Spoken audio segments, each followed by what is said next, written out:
Hi everyone, I hope you are all doing well. So today it is such a lovely day. The last couple weeks we've had so much snow and below freezing temperatures. So today it's such a rare, sort of beautiful, rare, warm day. It's 9 degrees Celsius, which is about, I think, high 40s. And like I said, it's pretty rare to have a day like this in November. So I'm enjoying every bit of this. So I'm actually out in the garden right now. I would like to, start pruning back some of the panicles on my quick fire, and also I want to show you how I winterize some of my potted hydrangeas. So just to recap, what happened to this quick fire, I don't know if you remember, but last year we had so much snow piled up on the front lawn that it actually weighted down most of this canopy, and one large branch on the canopy of this quick fire actually broke off, and so I had to cut it all the way back. And I don't know, but from this angle it's hard to tell, but I'll show you another angle where it is actually sort of lopsided.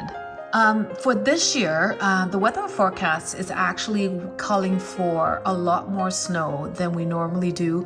And so I'm thinking to help protect this canopy a little bit, what I may have to do is just lightly prune back. And again, just lightly prune. So all I'm doing is I'm going to prune it lightly and then save for most of the pruning for sort of late winter, early spring next year. So hopefully that will help to reduce the amount of surface area that is exposed to snow, and therefore help to reduce the amount of damage that I'm going to get from the heavy snow that tend to drag it down. So what I'm going to do now is I just find each of the panicles on the sort of the bottom of the side of the canopy, and I just kind of trace the stem or the branch back up to the base of each panicle and just prune it right there at the base. And like I said, I'm going to do most of the pruning and shaping later on in sort of late winter or early spring of next year. So here's how the quick fire is looking right now. Now it's not looking its best, but I'm hoping that this will do the trick and reduce the amount of damage that I'm going to get from all the snow that piled up around here. And here, right next to the front of the house, which is on the southwest side, you're gonna see that I've got all my potted plants in self-watering containers, which are the double-lined pots. I've got them all hovered around here.